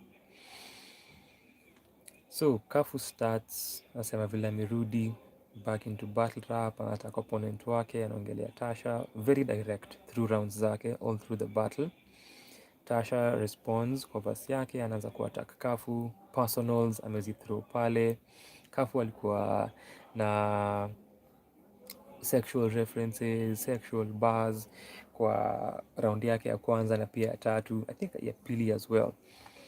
Tasha with personals kuhusu, alisema line fulani ya Kafu, amekuja hapa ku bring the house down na nyumba umefungiwa, kuhusu wife wake ama partner wake kumtoka. Then Kafu round 2 starting with the rebuttal. Tasha akafanya verse yake ya pili and kuna point ilifika akaanza ku slow delivery yake, akaanza kukuwa na pauses in between bars, akaanza kucheka after a line or before a line. And when this happens, mujua Tasha is about to choke na ana losing thought process yake. Kuna baliki kwa sawa kureact, ilikuwa dead silent, and in those moments unaanza kuona iki happen. I was even telling Kafu as we were discussing Tasha kuchoke and trying to speculate on what happened, nilikuwa naambia pia Kafu when alianza kufanya the same hiyo unaanza kuchuckle after a bar, unaambia say hold it down, unaanza kujua the artist is about to choke. So in Kafu alifanya in 2018 against Shahidi, nilikuwa najua it's coming, na akachoke round 2 na akachoke pia round 3, and at that point Shahidi akaacha kutumia returns zake. Hata Shahidi famously, I think I even quoted skiza, I wrote what would be termed as a thesis on that event where I broke down the entire show, all the battles. Iko on the blog sanakosana.wordpress.com. Judgment of the Judgment Day, kulikuwa na the review itself where Calligraph aliperform, alikuwa the last performer of the day, alikuwa amedrop project yake Testimony 1990. So reviewed the entire event, then i break down kama an academic thing, nikiongelea women in hip hop and battle rap, nikiongelea 1183 versus Chuo Records, nikiongelea, nilitumia 5 aspects of discuss something that you should read. Ni very academic, worth your time. Don anasema hii channel inafaa more recognition man. Bless. Don, shukran sana for being here. Nashukuru for being part of this session. Mara ya kwanza na umekaa nasi, umechangia. Kwanza nisema check out msanii anaitwa Triple M. Pia mimi najua msanii hujui. Uko sure sijui Triple M? Unajua? Because earlier Don alikuwa amesema Pasi P nimemjua leo. Ako part of a group called Mayatima, Pasi P, that is. Na line ya Arsenal kutishia watu na table nakumbuka, and then Vakis alikuwa hapo mbele akaanza ku get rowdy, watu wakaanza ku get rowdy because Kafu alidis Arsenal. Kafu ni msawa Man U.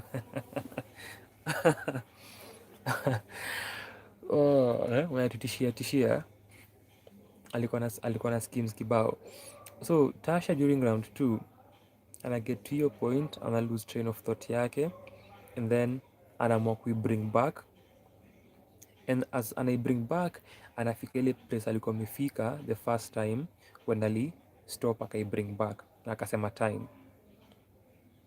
Initially when alifikia point akaanza ku lose it, nilikuwa nafikiria just call time immediately, but akajaribu ku bring back, akafika hapo akacall time eventually, and alicall time, akapeana mic and then aka walk away, akaenda towards the wall where nyuma ya DJ. So at this point hatujui nini inafanyika, hajasema chochote, amepeana mic, amecall time, amejiseclude, sio alitoa handkerchief yake, and then akakapo kidogo akakuja aka walk away. So if you watch the video on IG utaona this happening. Anakuja, anapita Kafu, anavuka away, anatoka. Kila msee anashanga what is happening. So speculations, Kafu anasema yo Tasha, you asked for this. Aka make reference ya nilikuwa natafuta area pass, beach ameanza kulia, utadhani ni demonstrations, tear gas. Kafu akasema Tasha, you asked for this, I am sorry, you gon get this work. Relax says voice. Akaanza a couple of bars into round 3 yake. Alisema hadai kwenye hizo rounds mtaa zitamsumbua, hakumaliza. Kwa sababu akasema ni sawa dana, achia hapo. I really wanted him to finish because it's his comeback after fans, ni comeback ya Kafu after 3 years. Haja battle, acha tusikie what he has to say. Let us hear what Kafu has to say till the end. Acha amalize. Acheni amalize. Ngeacha amalize, but watu wakumwacha amalize. Wakamshikilia Kafu kumaliza. Oh, but alitumalizia verse yake, mimi nitauka. Exclusive. So si tusikia the entire verse. Tunajua wewe alikuwa anaipeleka na kile angesema. We are those people. We are Sanaa kwa sana. Super exclusives from artists who love us like that. Ilikuwa brilliant kwa Kafu, amerudi with I love the personals that Tasha had. Hakuwa na enough material, or rather hakuwa na enough, what is it called? Not momentum. Hakuwa na enough gas kwenda all the way na kukeep your momentum kuanzia mwanzo hadi mwisho. Hakuwa na hiyo stamina. Something that ukiona battles za Tasha you notice. Ananga hiyo stamina from round 1 hadi mwisho. Kwa hiyo battle yake na Lone Wolf ya the quarantine battle 4 where Sharp MC na Nemesis wali headline, I said the same thing that both of them walienda wakididimia. They had their best moments kwa round 1. Lone Wolf alichokingi kwa hiyo battle, but even for Tasha momentum yake, the stamina ilienda ikididimia. So it's something that she has to work on and keep perfecting and keep progressing, na atakuwa sawa. Delivery yako nayo, so ni tu writing, which pia some moments ako nazo, kwa hiyo ku bring the house down, kufungiwa hao hizo personals. That attack alikuwa nayo na yu kuanga nazo, na kuongelea vile amebattle unit mzima, unit 1678 Kosi ZB. Kosi alishinda Kosi ZB. Even if you go to that video, I remember I watched it, sikumbuki how I called the battle after. Kwangu haikuwa anything special, also because of delivery na rapping ability and writing ability. Sikumbuki how I called it, but kwa the video, kwa comment section watu wanasema hey, this one is clear as a B win. So approach Tasha uko nayo, delivery yako nayo, sasa ni tu stamina na writing ability pia ku improve on that, because hata kangemaliza round yake ya 3, this was on its way to becoming a 3-0. There is nothing angefanya na Kafu. There is completely nothing she could have done, and Kafu alikuwa really focused. I love that question, Don. Love that question. Tunamaliza nayo hata. Kafu alikuwa really focused on his comeback, and I wanted to watch Kafu have 3 full rounds. Alikuwa nazo na alikuwa very very focused. Because even during battle yake na Ujiji, kuna point alianza hiyo ku lose momentum, na hiyo moment where ana stall, ana get train of thought yake alikuwa nazo during hiyo battle yake na Ujiji, but hapa alikuwa focused back to back. Something I loved about Pasi P, because I called the battle 2-1 in favor of Pasi P round 1 na 3. Round 2 Pasi P had nothing, but akianza round 3 alisema umefall for the trap. I love it. Nini kuja na a week round 2 kufanya hivyo 2-1. I loved that because alikuwa na very weak second. This was 3-0, a body from Kafu. There's nothing that Tasha could have done at all. And I love to watch battle rap being this active. Nangoja the next battle rap event, yone who will be on the card, but watu waandike, watu wa explore writing ideas, watu wa watch battle rap. Kuna a lot of battles on YouTube nyingi sana, kuna compilations nyingi sana. We can learn and pick a lot regarding the art form. So Jack, umekuwa on the spot na Don, now that we are finishing, unaweza jibu tumalize. Alia kulikuwa na no freestyle Charlie Clips, which is a thing because Charlie Clips amekuwa akifanya the thing that he's been doing for a couple of years when ako lazy with the writing na performances, and anaamua ku freestyle against Calico, very lackluster battle from both ends. And then DNA Truth zilikuwa earlier. So Jack, unaweza jibu swali la Don, then tumalize. We are done with today's session. Hizo battles unaweza zipata on Instagram. Yes, Jack, nimecheck your clip. I watched your clip early in the morning. I think around 6 or 5 a.m. Nilicheki. Umeona clip ya Cafu and Shah after the battles of the top battle. I watched it. I watched it. So kuna mse alikuwa anaulizia my opinion, nikamwambia the only people who can give Cafu your pressure and go there with him, I only have 2 in mind. 3. Maybe 4. I only had 2 initially. So originally I had Shahidi, a rematch, when both of them are at 70-80% plus. Shahidi, genetic. Sahi nimefikiria Shab MC na Harili. We can add the 5th person, Kina. Bado kuna a lot of battles. I remember nikiongelea Cafu na Ojiji, kulikuwa na hii idea people can keep these battles going. People are saying Shab MC versus Shahidi, great battle. Nemesis Shahidi, great potential battle. So kulikuwa na Harili na Cafu being talked about. That would be one. Because wametupiana shots. They've thrown shots at each other kwa their different battles. Nakumbuka Harili akiambia Shahidi, the only reason ulishinda your battle because a midget came up short. I think pia Harili mention Cafu akibattle ZB. So Harili, Sharp MC, Kina, Shahidi, Genetic wanaweza push na weke hiyo pressure on Cafu. Mostly Shahidi, Jene, Kina, Sharp, Lee. Na tutapata if all of them wako at 70 and 80 plus, those are great battles potentially. Jax, sijui kama uko na top 5 hip hop projects za 2022 as Don ameuliza. Iwapo unazo tuambie tumalize. Shukran sana for being here for another Sanaa kwa Sanaa Sunday session. Tunamaliza mapema, it's 10:30 p.m. on this 9th day of April 2023. If you're here baadaye, if kuna anything I said earlier that demands you to comment below, please do so and watch the videos nimetaja. Pia kuna nimesema video moja na come through this week, a brilliant video, amazing conversation, look out for that as well. Kama Jack hana jawabu ama tumpe dakika type, kama hana tunakafunga.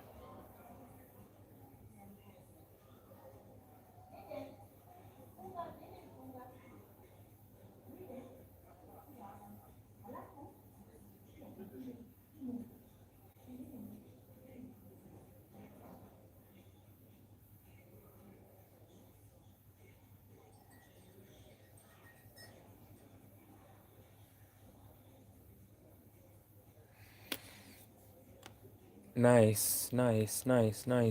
Type zako Don tumaliza. Nita confirm tiyo comment yako kule imejificha because I can see kuna one comment but sioni, so unless YouTube ili read otherwise, but nitaitafuta. If not, you can do with what we have sai as you type yours to conclude. Shukran sana kwako, shukran sana to Jack for coming through. Na pia Wambo mwenye alikuwa hapa earlier.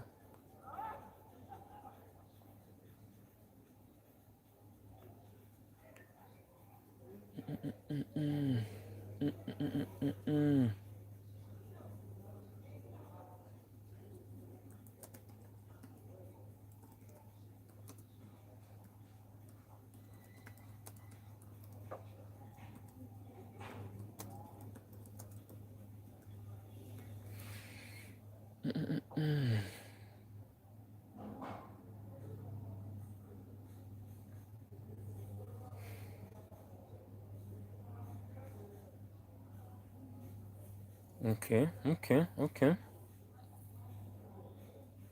Nazicheki kutoka Don.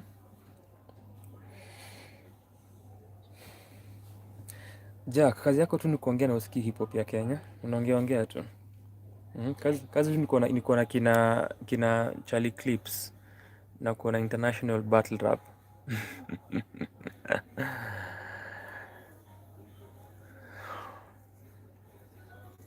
Sijui kama Don ako na one more but amesema Invisible Currency ya Calligraph Jones ndani ya Cockpit ya wakadinali though ameandika Nyashinski. Sijui if you meant to say Therapy ya Nyashinski whom alikuwa on stage for Blankets last week, alipeana beautiful performance. So Invisible Currency ni number 1 ya Don. I don't know if you Don, ukipata time enda ucheki review yetu ya hiyo project. We have 2 reviews of Invisible Currency. Kuna part 1 na kuna part 2 and all of them ni 50 minutes long, so after 2 hours unaweza sikia pia kama podcast. We chase as you're doing other things. Give us about 2 hours of your time usikize maoni zetu. 2 parts of that review, very intriguing views on your project. Ningependa kuona pia comment yako kwa hiyo video, so Don, I'll be waiting for you kukuona kwa hiyo vida. I was right. So ndani ya Cockpit and Therapy ya Shinski, EP ya Nyash ya November last year, Vibes and Ting, EP ya Breeder. I am not sure if we can call that a hip hop project. A rap project, definitely. A hip hop project, I do not think so in terms of the sound. Nika Lamunite Octopizo. So nda Invisible Currency, K Jones ndani ya Cockpit, Wakadinali, Therapy, Nyash, Vibes and Ting, Breeder. Haya, let's see the last one ni gani tumalize, because Jack amecheka tu. Kazi tu ni kuona KUTD, URL, RBE. Jack, whom did you have winning battle ya Ilwil na Holo Dadon? And whom did you have winning battle ya Ramniti versus Award? And then Karibu Kanairo ya Triple M.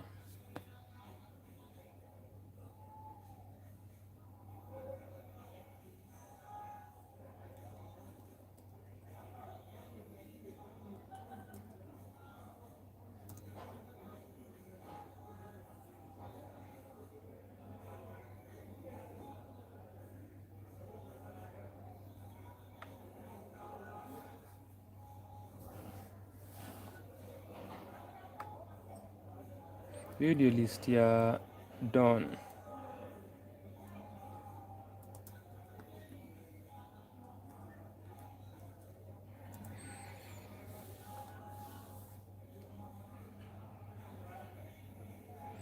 Mwenye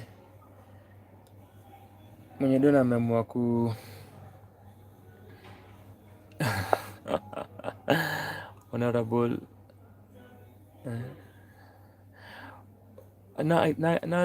na Jack aja kucheka kwa ndani ya Cockpit. Amecheka kile nilikuwa nasema, because nilikuwa nasema yeye hana list, because kazi yake tu ni kuwatch international battle rap na kuona mzee fulani aki freestyle kila Friday. Hasikizi Kenyan hip hop unless ni Black Swahili. So Karibu Kanairo Triple M, then amesema honorable mention 1999 by Triple M. Unaweza categorize kama ni rap ama hip hop. Unishow Vibes and Ting ni rap ama hip hop. It is rap definitely. Same way kuna rap kwa Lamu Nights ya Octopizo, but as a project si a hip hop project the sound, though kuna ngoma ka the last song Fat Check, Big Fat Check, that was a hip hop song. The other songs sounds zao si hip hop, zina more towards afro pop na afro beats inspired production, so that's why sisi sema it is a hip hop project.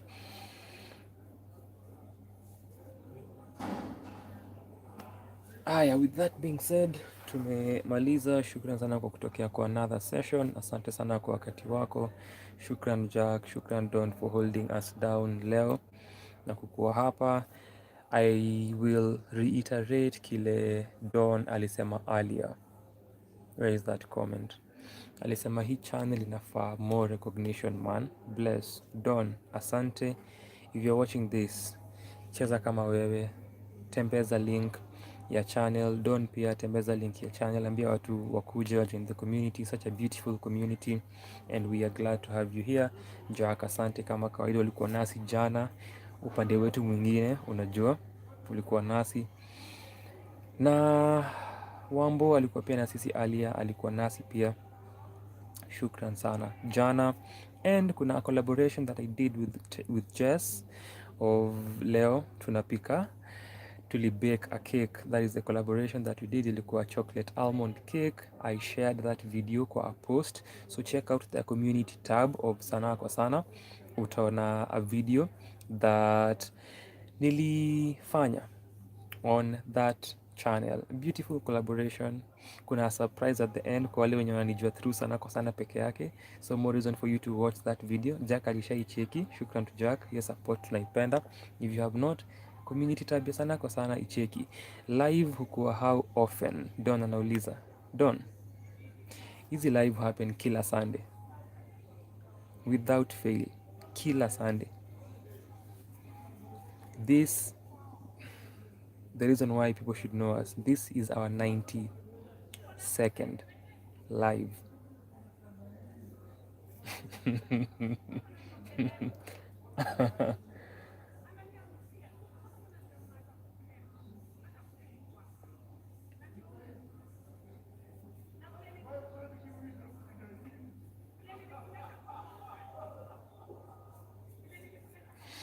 Hii ni session yetu ya 92. So tulianzianga Instagram and then tumekuwa na sessions 1 2 3 4 5. This is the 6th one on YouTube.